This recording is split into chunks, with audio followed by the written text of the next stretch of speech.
Assalamualaikum warahmatullahi wabarakatuh. Yang saya hormati Bapak Ibu penguji kinerja. Perkenalkan, nama saya Idris, guru di SMP Plus Jalaluddin Arumi, Jatisari Jember, sekaligus mahasiswa PPG dalam jabatan P3 tahun 2025 di LPTK Universitas Islam Negeri Kiai Haji Ahmad Siddiq Jember dengan nomor induk mahasiswa 255401112111. Pada hari ini, Selasa tanggal 7 Oktober tahun 2025, saya akan membuat video pembelajaran sebagai syarat terlaksananya uji kinerja PPG Universitas Islam Negeri Kiai Haji Ahmad Siddiq Jember tahun 2025.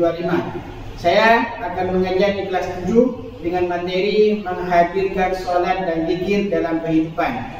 Sekian dari saya, selamat menyaksikan. Wassalamualaikum warahmatullahi wabarakatuh.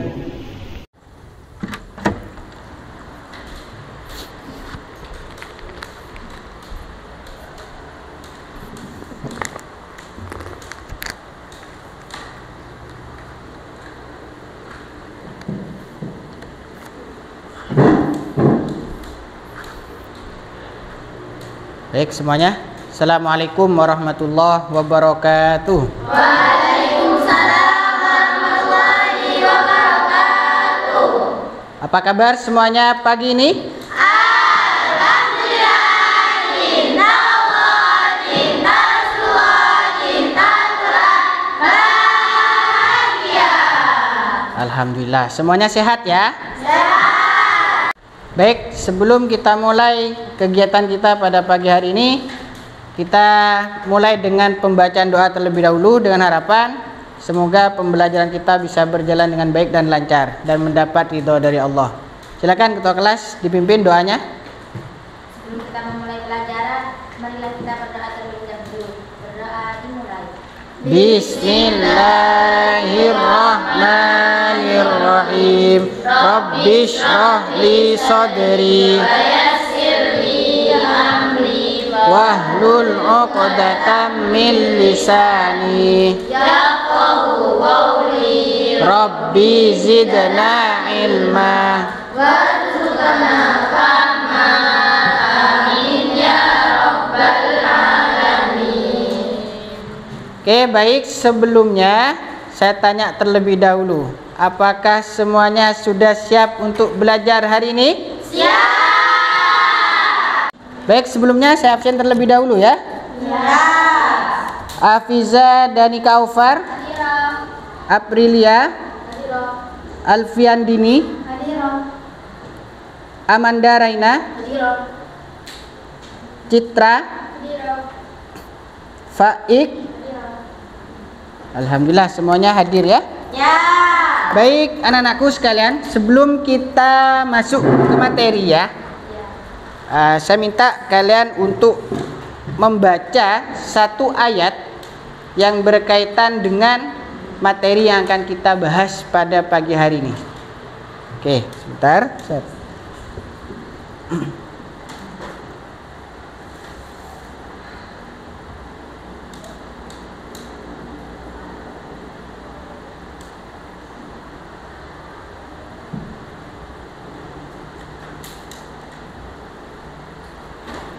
Ya, silakan dibaca. A'udzu billahi minasy syaithanir rajim. Bismillahirrahmanirrahim. Uslu ma uhiya ilaika minal kitabi wa aqimis shalah.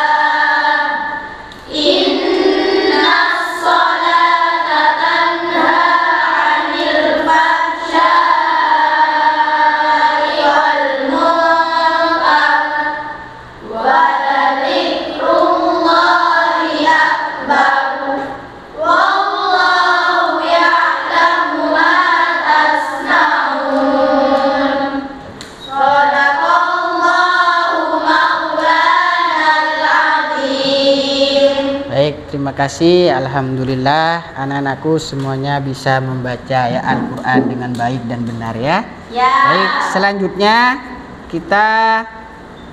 saya akan minta kalian untuk diperhatikan ya, dicermati, dilihat dengan baik-baik. Karena kita hari ini akan membahas tentang sholat. Ini ada video tentang bagaimana cara sholat yang baik dan benar. Bisa dipahami ya? Oke.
Baik, anak-anakku sekalian, setelah kita mencermati video yang tadi, hari ini saya akan jelaskan terlebih dahulu apa sih tujuan kita belajar materi tentang sholat.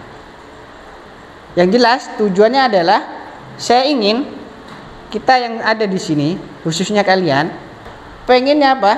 Jadikan sholat bukan hanya sebatas kewajiban, tapi lebih dari itu. Apa itu? Yaitu kebutuhan. Yang mana kita umpamakan sholat itu seperti makanan pokok. Yang mana kalau kita tidak makan sehari saja, kita merasa lapar. Nah, itulah harapan saya dengan mempelajari materi kita pada pagi hari ini. Bisa difahami semuanya? Bisa. Baik, mungkin sebelum kita masuk ke materi intinya, mungkin ada yang ingin ditanyakan terlebih dahulu? Saya. Oh ya, silakan. Nasyid. Apa maksud dari ayat tersebut? Ayat yang tadi? Ya. Oh, bagus pertanyaannya. Oke, baik. Maksud dari ayat tadi adalah bahwa seseorang yang apabila dia melakukan sholat dengan istiqomah dan benar, maka insya Allah dia akan dijauhkan dari perbuatan yang dilarang oleh agama. Nah, di situ dikatakan innas sholata tanha 'anil fahsya'i wal munkar. Dijauhkan dari perbuatan keji dan munkar.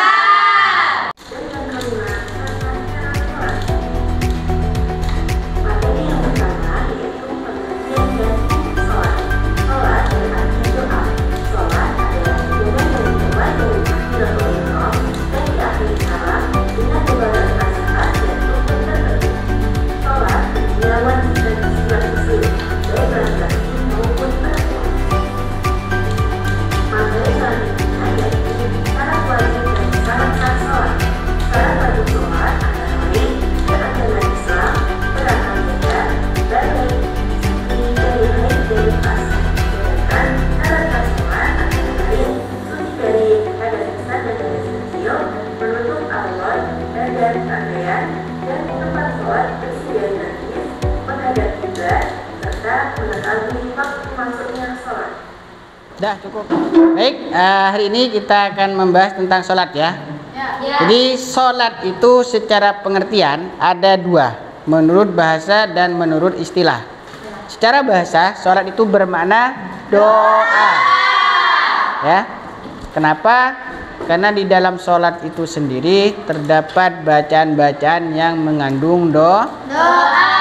Sedangkan menurut istilah, pengertian sholat itu sendiri adalah suatu perbuatan atau ibadah yang diawali dengan takbiratul ihram dan diakhiri dengan salam.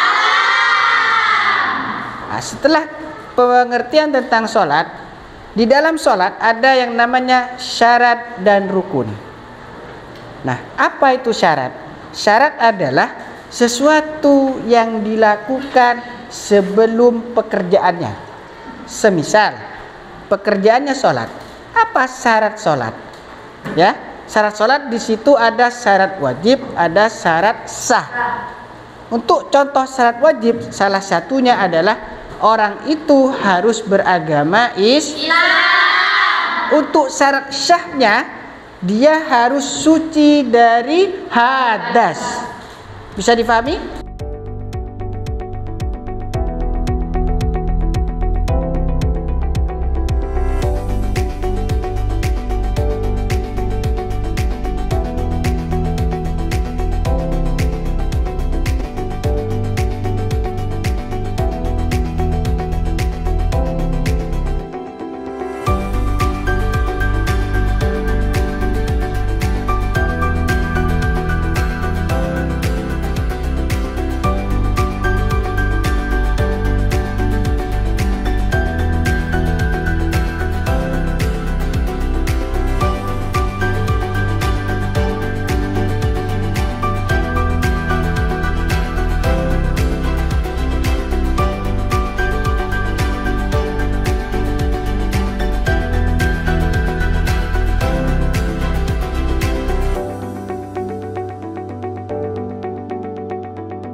Menjelaskan 3 hal yang membatalkan sholat. Yang pertama, terbukanya aurat kecuali jika terbuka hanya sejenak.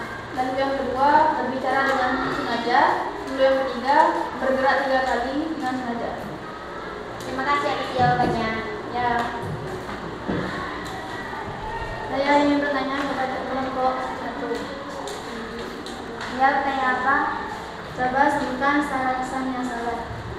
Syarat salat ada 8. Yang pertama, suci dari lisan.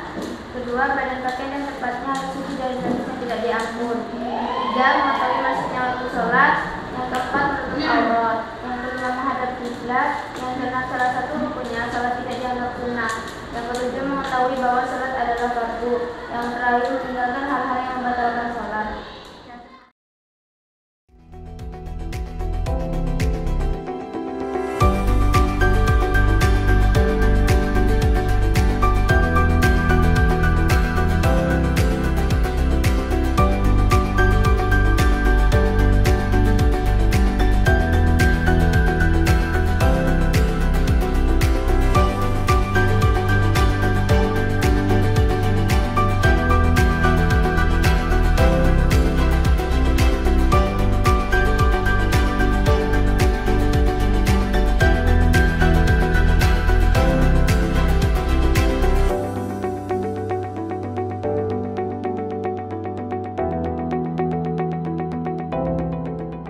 Baik, anak-anakku sekalian, setelah tadi teman kita mempresentasikan hasil dari diskusi kelompoknya, mungkin ada yang masih belum difahami?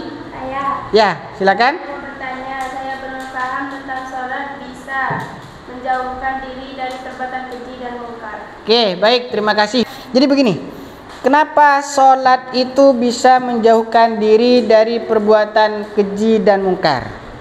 Artinya, ketika seseorang sedang melakukan sholat, dia tidak akan terfikir untuk melakukan hal-hal yang bisa berakibat buruk bagi dia. Atau misalkan ketika seseorang itu sholat, namun dia masih suka berbohong, berarti sholat dia masih kurang benar. Maka caranya adalah sholatlah dengan cara yang benar. Bisa difahami? Assalamualaikum warahmatullahi wabarakatuh. Waalaikumsalam warahmatullahi wabarakatuh. Di sini saya akan membacakan hasil rangkuman materi yang kita pelajari pada hari ini. Sholat menurut bahasa adalah doa. Menurut syarak adalah perbuatan diawali dengan takbiratul ihram dan diakhiri dengan salam. Rukun adalah suatu pekerjaan yang dikerjakan dalam sholat seperti niat atau sujud. Syarat adalah suatu pekerjaan yang dikerjakan di luar sholat. Syarat terbagi menjadi dua bagian. Satu, syarat sah sholat seperti suci dari hati dan nafas. Yang kedua, syarat wajib sholat seperti Islam. Sekian rangkuman dari saya. Assalamualaikum warahmatullahi wabarakatuh. Waalaikumsalam warahmatullahi wabarakatuh. Oke, anak-anakku sekalian, hari ini kita sudah masuk di kegiatan penutup. Namun sebelum kita tutup, saya ingin bertanya terlebih dahulu terkait dengan materi yang sudah kita pelajari dari awal sampai sekarang ya. Yang saya tanyakan adalah, apa saja syarat wajibnya sholat? Ya, silakan. Islam, balik, berakal sehat, dan suci dari hati dan nafas. Betul? Betul. Tepuk tangan buat teman kita. Jawabannya sangat tepat ya. Dan sekarang untuk materi selanjutnya kita akan belajar tentang apa saja hal-hal yang dimakruhkan di dalam sholat. Harapan saya kalian nanti bisa belajar dengan betul-betul, baca buku-buku yang sudah kita punya sebagai rujukan bagi kita. Bisa difahami? Bisa. Baik, terima kasih anak-anakku sekalian. Tidak terasa kita sudah sampai di akhir pelajaran. Namun sebelumnya saya ingin kita tutup dengan pembacaan doa terlebih dahulu dengan harapan apa yang sudah kita pelajari dari tadi bisa bermanfaat dan bisa kita lakukan. Baik, berdoa dimulai. Bismillahirrahmanirrahim. Subhanallahumma wa bihamdika asyhadu an la ilaha illa anta astaghfiruka wa atubu ilaik. Sekian dari saya, kurang lebihnya assalamualaikum warahmatullahi wabarakatuh.